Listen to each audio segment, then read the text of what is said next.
Welcome back viewers. और बात कर रहे थे हम आपके अपने राइट्स के हवाले से। आपको क्या मालूम है कि आपके राइट्स क्या हैं, आप किन किन चीज़ों पर स्टैंड ले सकते हैं, और एक इस रियासत का शहरी होने पर आपके कौन कौन से हुकूक तो होते हैं, उनको हासिल कैसे किया जा सकता है। इन तमाम चीज़ों के बारे में हम जानने की एक कोशिश करेंगे और इसके ऊपर वक्तन फ़वक्तन हम आपको लॉ से रिलेटेड जो टीचिंग्स होती हैं वो देते रहेंगे और आपकी लर्निंग्स होती रहेंगी। घर बैठे ही आप लॉ पढ़ सकते हैं ना, ये नहीं कहूँगा कि एलएलबी कर सकते हैं, लेकिन आप लॉ किसी हद तक पढ़ लेंगे 3 से 4 महीनों में। मेरी कोशिश ये है कि मैं जो कानूनदान है, जो हमारे कानून है, उनका जो मसरूफ़ वक्त है, कोर्ट का ये कोर्ट टाइम होता है ना सुबह सवेरे, तो हम उनको बुलाएं, उनसे रिक्वेस्ट करें और उनसे छोटे छोटे टॉपिक्स को यहाँ पर रखें आपके सामने, क्या ताकि आपकी भी ग्रूमिंग हो सके। हमारे साथ इस वक्त मौजूद है हमारे कानून है एडवोकेट खिज़र अली। खिज़र, अस्सलाम वालेकुम, कैसे हैं आप? वालेकुम अस्सलाम। खैरियत से हैं? अल्हम्दुलिल्लाह। ये बताओ, तुम एडवोकेट हो या मॉडल हो? Advocate plus model. हाँ, तो एक्टिविटीज अपनी रखनी चाहिए ना। और एक्सरसाइज भी मैं देखता हूँ काफ़ी चल रही है, तो तीनों चीज़ें साथ साथ चलती हैं। अल्हम्दुलिल्लाह। कैसी जा रही है ये फील्ड? बहुत ज़बरदस्त, बहुत ज़बरदस्त। मैनेज करना थोड़ा डिफ़िकल्ट होता है, बड़ा लेकिन मुश्किल प्रोफेशन है ये। बिल्कुल ऐसा ही है। अपने आप को मैं समझता हूँ कि आपने फिट रखना है अगर, तो ज़रूरी नहीं है कि आपका प्रोफेशन में बोलता हूँ कोई भी हो, लेकिन अपने आप की हेल्थ पे आपने फोकस करना है। और अगर आप समझते हैं कि भाई, क्योंकि आपको पता है सेहत है तो सब कुछ है। क्या बात है। पिछले सेगमेंट में नाज़रीन आपको पता है डॉक्टर साहब हमारे साथ मौजूद थे। डॉक्टर साहब ने भी यही कहा था कि फिटनेस ज़रूरी है। उनका भी लाइफ स्टाइल था कि वो फिटनेस का ख्याल रखते थे और आप भी फिटनेस का ख्याल रखते हैं। Khizar, I just want to ask के एक आम आदमी है, उसको नहीं पता होता अपने राइट्स के बारे में, उसको नहीं पता होता कि अगर कहीं पर पुलिस रोक लेती है तो किस तरह से आपने जवाब देना, उसको नहीं पता होता घर पे कोई आ जाता है छापा मारने या कोई तलाशी लेने, तो उसको किस तरह से रिएक्ट करना है। उसको इन चीज़ों के बारे में नहीं पता होता है कि किसी सरकारी इदारे में चले जाएँ तो उसके क्या क्या राइट्स हैं, वो क्या क्या क्वेश्चंस कर सकता है, वो किस तरह से बिहेव कर सकता है। ज़रा हम बेसिक लर्निंग से स्टार्ट करेंगे, उसको फिर हम इस पूरे सीरीज़ को आगे लेके चलेंगे ताकि हम उसमें ज़रा एडवांस लेवल पे जाएं। एक आम आदमी के कितने राइट्स हो सकते हैं और क्या क्या है, उसको कैसे पता चलेगा? लाल भाई, फर्स्ट ऑफ ऑल मैं ये कहना चाहूँगा कि एज अ सिविलियन कि आपको बेसिक्स पता हो। ह्यूमन राइट्स जो हैं कि आपने अगर आप घर से बाहर निकलते हैं, ठीक है, तो आपको पता है कि ट्रैफिक और ये बेसिक्स इतनी ज़रूरी है। असल में पता है कि हम लोगों को लैक ऑफ नॉलेज हमारा जो है ना, वो सबसे बड़ा है कि हम लोगों को टीचिंग उस तरह से नहीं मिल पाई अब तक, कि वो गाइडेंस नहीं मिल पाई है। मैं ये समझता हूँ किसी भी इदारे में हर इदारे का अपना एक कानून होता है। ठीक है, कानून और कवानीन होते हैं, उसको सब फॉलो। लेकिन आपको पता है कि पाकिस्तान हमारा कंट्री ऐसा है अनफॉर्चुनेटली कि इसमें कानून को फॉलो नहीं किया जाता। अच्छा, मैं ये समझता हूँ कि हम लोग जो बेसिक्स हैं वो एटलीस्ट लोगों को बताएं, कि उनको बेसिक्स पता हो कि वो अगर घर से बाहर निकल रहे हैं और अगर उन्होंने हेलमेट नहीं पहना तो पुलिस रोकती है बेसिकली बेसिक्स के लिए, कि अगर उन्होंने तो सेफ्टी है, ये ट्रैफिक पुलिस रोकती है तो उनको ठीक है। इट्स अ लॉ कि अगर आपने मोटर बाइक चलानी है तो आपने at least you should where helmet, और आपके पास आपके डॉक्यूमेंट्स भी होने चाहिए विद लाइसेंस। एग्जैक्टली ऐसा ही है। अब मैं जहाँ तक बात करूँगा कि आप देखें कि ब्रिजेस बन गए हैं माशाल्लाह, रोड क्रॉस करने के लिए पेडेस्ट्रियन ब्रिज बन गए हैं, लेकिन फिर भी आपने ये नोट की होगी ये बात कि लोग फिर भी जो है ना वो जेब्रा क्रॉसिंग, आपको पता है यहाँ पाकिस्तान के अंदर उस तरह से अवेयरनेस नहीं लोगों यार को। मुझे बड़ी तकलीफ है, पेडेस्ट्रियन ब्रिजेस मौजूद हैं, सारी चीज़ें मौजूद, लेकिन फिर भी उस शख्स ने भाग कर, दौड़ कर, रुक कर आगे पूरा नाचते रहना है इशाराओं के ऊपर, और फिर उसके बाद इन दी एंड टक्कर हो जानी है उसकी। बिल्कुल बिल्कुल बिल्कुल। तो इसमें आपको पता है कि हादसात बहुत ज़्यादा हैं और चांसेस बहुत ज़्यादा और होते भी हैं हादसात, कि अब रैंडमली कोई भी शख्स एकदम रोड क्रॉस करते हुए आगे आ गया, उसमें अब ब्लेम करते हैं गाड़ी वाले को या बाइक वाले को कि भाई उनकी वजह से ये एक्सीडेंट हुआ है, जबकि उनको नॉलेज नहीं है कि हमने किस तरह से रोड क्रॉस करना है, किस तरह से हमने जो है ना फॉलो करने हैं कानून को। तो ये चीज़ें बेसिक्स जो आती है ना, मैं बोलता हूँ बेसिक्स हर सिविलियंस को पता हूँ। मतलब मसला ये है कि अगर हम 60% बात करें तो ना हमें लॉ के बारे में अवेयरनेस है, एग्जैक्टली, और ना हमें अपने राइट्स के बारे में पता है कि हमारा राइट क्या है, और हमारे साथ जो एक और साइकिल चल रही है लॉ की, वो कानून क्या। ज़रा मैं खिज़र उस तरफ भी आना चाहूँगा कि कुछ स्पेशल कोर्स भी होती हैं, कुछ कस्टम कोर्स भी होती हैं। What are you prepared for, हम किस तरह से लोगों को जो है आज एड्रेस करने जा रहे हैं? इसमें देखें, इसमें जो है ना वो बेसिक्स आप अगर देखें कस्टम कोड की, तो इसमें टैक्सेस और ड्यूटीज़ की मैं हवाले से बात करूंगा कि हमारे मुल्क की जितनी इकोनॉमी है वो सब डिपेंड करती है, आपको पता है कि टैक्सेस पे। ठीक है, उसी से रेवेन्यू जनरेट होता है। उससे रेवेन्यू जनरेट होता है। मुल्क की जो असल मुनासबत है वो इसी पे डिपेंड करती है कि लोग टैक्सेस प्रॉपर्ली दें, और ये बहुत ज़रूरी भी है हर एक सिविलियन पे, हर ऐसे बंदे पे, ऐसे शख्स पे कि वो जो है कोई कारोबारी बंदा है, अगर वो कोई कारोबार नहीं करता, कोई ठीक है। सैलरीड पर्सन है, कोई जो तनख्वाहदार पेशे से ताल्लुक़ रखता है, तो उसको भी चाहिए कि वो भी टैक्सेस प्रॉपर जो है। मैं ये समझता हूँ कि अगर हम लोग यहाँ पर आपको पता है कि हम छुपाते हैं अपने असासे, शो कराने चाहिए। या है ही नहीं, छुपाएं क्या? जब होंगे तो दिखा देंगे, पता चल जो जाएगा। बहुत सारे लोग ऐसे भी डरते हैं, घबराते हैं, वही हो गया, कतराते हैं वो। होते सबके पास हैं साथ है, बताता बताता कोई कोई नहीं। नहीं है। एग्जैक्टली ऐसा ही है। लेकिन मैं समझता हूँ बिलाल भाई कि बताना चाहिए कि आपको इतने, क्योंकि आपके पास जो एसेट डिक्लेरेशन है ना, वो आप ज़रूर करें, गवर्नमेंट को बताएं आप। उससे उससे ये होता है कि जो आपके एसेट पे जो टैक्स एंड ड्यूटीज़ बनती हैं, वो आपने अगर पे कर रहे हैं तो आप you are good civilian.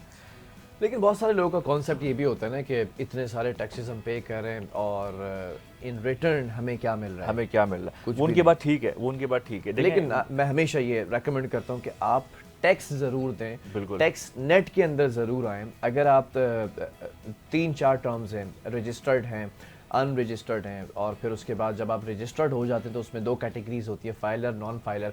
Non filer category ख़त्म कर दी गई, अब you can only be a filer, so you should be a filer at least. Exactly ऐसा ही है। इसमें थोड़ा सा मैं थोड़ी वजाहत करना चाहूँगा बिलाल भाई कि अगर आप फाइलर हैं तो इसके बेनिफिट्स बहुत ज़्यादा हैं। इवन अगर आप नॉन फाइलर हैं, कोई भी प्रॉपर्टी आप परचेज़ करते हैं, कोई भी आप गाड़ी शोरूम से नई परचेज़ करते हैं, गोल्ड अपना आप परचेज़ करते हैं, इसी तरीके से आप अपने अकाउंट को मेंटेन करते हैं बैंक के अंदर, तो अगर आप फाइलर हैं तो आपको बेनिफिट्स, आप रेशियो अगर कंपेयर करेंगे ना तो हाफ का डिफरेंस है। अच्छा, जी बिल्कुल, ऐसे 50% 75% है। 75% एग्जैक्टली एग्जैक्टली। मतलब तो आप क्यों नॉन फाइलर हैं अगर आप 75% एक्स्ट्रा टैक्स पे कर रहे हैं? एग्जैक्टली ऐसा ही है। तो लोगों को अवेयरनेस नहीं है इस पॉइंट ऑफ व्यू से। मैं समझता हूँ कि अगर वो थोड़ा सा इसके बारे में नॉलेज, तो वो खुद ही टैक्स रेट में आ जाएंगे कि यार हमारे इतने, गवर्नमेंट इतने सारे बेनिफिट्स दे रही है हमें। ये मसला किसका है कि क्या गवर्नमेंट ने कोई अवेयरनेस कैंपेन नहीं चलाई, लोगों को नहीं बताया कि अगर आप फाइलर हो जाएंगे तो क्या बेनिफिट्स आप हासिल कर सकेंगे? अवेयरनेस बिल्कुल, और इस तरह से कैंपेन्स चलती रहती हैं। अब पिछले लास्ट 2 ईयर से ऐसा हुआ है कि इतनी कैंपेन्स चली हैं मीडिया पे भी माशाल्लाह, और वैसे भी गवर्नमेंट के हिसाब से भी, तो लोगों को काफ़ी अवेयरनेस आई है अब तक। इन 2 सालों से पहले शायद मैं समझता था कि लोगों को पता ही नहीं था, लोग डरते थे कि हमने अपने असासे अगर डिक्लेयर कर दिए तो हम फंस जाएंगे, गवर्नमेंट हम पे हाथ डालेगी, मतलब हम परेशान हो जाएंगे कि हम लोग इसको हैंडल नहीं कर सकते। तो ये मैं समझता हूँ कि इतने आपको पता हो कि आपको अपने बेसिक्स जो है ना, वो कि आप टैक्स रेट में आएंगे तो अब लोगों को फायदा नजर आ रहा है। मैंने पता एक प्रोग्राम किया, रोड पर जाकर पब्लिक से ज़रा से व्यूज़ लेने की कोशिश की जब ये FBR की और टैक्स रिटर्न की लास्ट डेट आ गई थी करीब। तो मैंने सबसे एक सवाल पूछा कि आपको पता है फाइलर और नॉन फाइलर में क्या फ़र्क है? तो उन्होंने कहा हाँ बिल्कुल पता है भाई, टैक्स नेट में आ गए और टैक्स नेट में नहीं आए। मैंने उनसे पूछा ये कि फाइलर कैसे होते हैं पता है? You can't even believe that कि किसी एक शख्स ने भी वहाँ पर 100, 150 और 200 के करीब लोगों से मैंने पूछा, जितना टाइम स्पैन था, किसी को भी नहीं पता था कि how to become a filer. सबका जवाब पता है क्या था? एक वकील है और फाइलर हो जाए।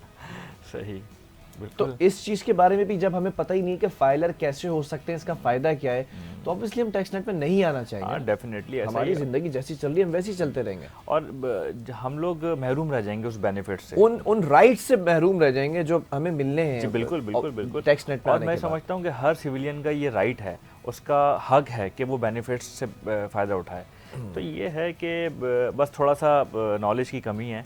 अगर हम गाइड करेंगे अच्छे से तो इंशाल्लाह वो ज़रूर इस तरफ आएंगे। अच्छा, अगर आप फाइलर होते हैं तो ये फ़वाइद हैं, जब आप नॉन फाइलर हैं तो उनके खिलाफ बड़ा घेरा भी तंग कर दिया गया एग्जैक्टली है, ऐसा ही है। मुश्किल कर दी गई थी। Exactly तो ऐसा उस मुश्किल के अंदर और कोई मुश्किल बढ़ा दी गई है इन हाँ, लोगों को लाने के लिए? मुश्किलात का सामना ऐसे कर रहे हैं कि रैंडम जो नॉन फाइलर हैं उनकी सिम बंद हो गई हैं, गवर्नमेंट ने ब्लॉक कर दी है उनके सिम। अच्छा। वो अपनी सिम, जब तक वो फाइलर नहीं होंगे उनकी सिम दोबारा से नहीं खुलेंगी। सेकंड ये है कि वो ट्रैवल नहीं कर सकते, वो आउट ऑफ कंट्री नहीं जा सकते। ठीक है। तो ये एक मेजर इशू है कि वो ट्रैवलिंग में बैंड होगा उनका आना जाना।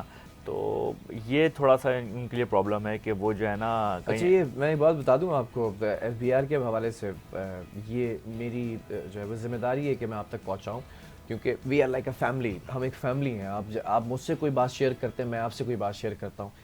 अगर इन्होंने नोटिस भेज दिया if you are a non filer, फिर नहीं बच सकते आप। फिर जो जो चीज़ें इन्होंने आपके लिए रखी होंगी कि आपके पास गाड़ी भी है, घर भी है, इतना सोना भी, इतनी प्रॉपर्टी भी है, बैंक बैलेंस भी है, you are having those things, luxury things, तो फिर आप पे जो टैक्स लग गया है फिर वो वालिद साहब भी आपके नहीं बचा सकते आपको ना। लेकिन अगर आप खुद सरेंडर करते हैं और ख़ुद उस टैक्स नेट के अंदर जाते हैं तो ये एक मार्जिन है आपके पास कि आपके पास ये घर कहाँ से आया, ये गाड़ी कहाँ से आई, they not gonna ask, but अगर वो खुद भेजते हैं दे विल श्योरली आस्क कि ये चीज़ें कहाँ से और सारी चीज़ें, तो उसके अंदर मामला बहुत मुश्किल हो जाएगा। गवर्नमेंट ने एक आपको आसानी दी है तो उसको अवेल करें। एग्जैक्टली ऐसे ही। असल मेजर ये है कि एक हमारा जो टारगेट होता है वो ऐसा है कि हमने पाकिस्तान की जो इकॉनमी है वो बेहतर करनी है, बेहतर से बेहतर करनी है। अब उसमें सिविलियन अगर प्रॉपर टैक्स देंगी तो ही बेहतर हो पाएगा ना। हमें आवाम के साथ, हम ये समझ लें कि आवाम से एक रिक्वेस्ट करते हैं कि आप हमारा साथ दें इस मामले में। जहाँ तक वो साथ देंगे तो हमारी इकॉनमी और मुल्कों से बेहतर होगी। अब देखें, आप बांग्लादेश की मैं बात करूँ, पाकिस्तान से बहुत बेहतर है, उसकी करेंसी पाकिस्तान से ऊपर हो गई है अभी, इंडिया तो था ही। तो मैं कहता हूँ कि हम लोग पीछे क्यों हैं, हम लोग को ये स्टेप खुद लेना है, हमारी आवाम को ये स्टेप खुद लेना है कि वो आएँ, वो बढ़ चढ़ कर हिस्सा लें खुद, ठीक है, ताकि वो चीज़ अवेल कर सकें जो गवर्नमेंट को देना चाहती है। लेकिन जैसे आपके पास लोग आते हैं, आए होंगे obviously to become a filer, तो उनको क्या परेशानियां होती हैं कि अब उनसे पूछने की कोशिश की कि अब तक फाइलर क्यों नहीं बने थे, वजह क्या थी, अवेयरनेस नहीं थी क्या? हाँ एग्जैक्टली बहुत सारे लोग इस तरह से मिले भी हैं बिलाल भाई, उन्होंने ये कहा है कि हमें सही तरह कोई गाइड करने वाला नहीं था। ठीक है। हम घबराते थे हमेशा कि हम टैक्स रेट में आएंगे तो फिर FBR हमारे पीछे लग जाएगा। ऐसा नहीं होता, ऐसा नहीं होता। हर चीज़ का एक तरीक़ेकार होता है। अगर वो तरीक़ेकार पे प्रॉपर चलेंगे तो बेनिफिट्स मैंने आपको जैसे बताए तो उनका फ़ायदा ही होता है। फिर वो रियलाइज़ करते हैं कि हमने जितने टाइम क्यों नहीं किया, हम लोग पहले फॉलोअप ले लेते इस चीज़ को, हम पहले आपसे रब्ता कर लेते। तो ये मैं समझता हूँ कि हर वो शख्स जो कारोबारी है या तनख्वाहदार है वो टैक्स रेट में आए, उसको आना चाहिए। चलें जी, बहरहाल बहुत शुक्रिया, खिज़र हमारे साथ मौजूद थे। एक चीज़ मैं यहाँ पर बता दूँ, उसके बाद हम दामन वक्त में गुंजाइश ख़त्म हो चुकी है और ख़त्म करेंगे इस प्रोग्राम को, रैप अप करेंगे। अगर आप ये समझते हैं ना कि FBR है और वो टैक्स ज़्यादा भेज देगा आपके पास, या फिर आपको टैक्स नेट में आने के बाद कोई कमाई नहीं होगी, कोई बचत नहीं होगी, ऐसा नहीं है। या फिर मुख्तलिफ जो आपकी जायदादें हैं, अगर आप डिक्लेयर करते हैं तो आपको बड़ा भारी नुकसान हो सकता है और फिर आपसे पूछा जाएगा ये कहाँ से कैसे किया। नहीं, हर चीज़ का एक वे आउट है और FBR ने और जो टैक्सेशन डिपार्टमेंट्स हैं, चाहे वो प्रोविंशियल हो या फिर वो आपके फेडरल के हों, उन सब ने एक तरीक़ेकार वाज़े किया है आपको टैक्स नेट में लाने के लिए और बड़ी सहूलियात भी दी हैं। अगर आप उनको फॉलो करते हैं तो आने वाले वक्त के अंदर जब घेरा मज़ीद तंग हो जाएगा और आपके लिए बचकर निकलने का कोई रास्ता नहीं होगा, तो उस वक्त आपको मेरी एडवाइस याद आएगी कि आज टैक्स नेट में आ जाएं। बहरहाल प्रोग्राम का वक्त खत्म, अपने मेज़बान बिलाल खान को दीजिए इजाज़त। अल्लाह हाफ़िज़।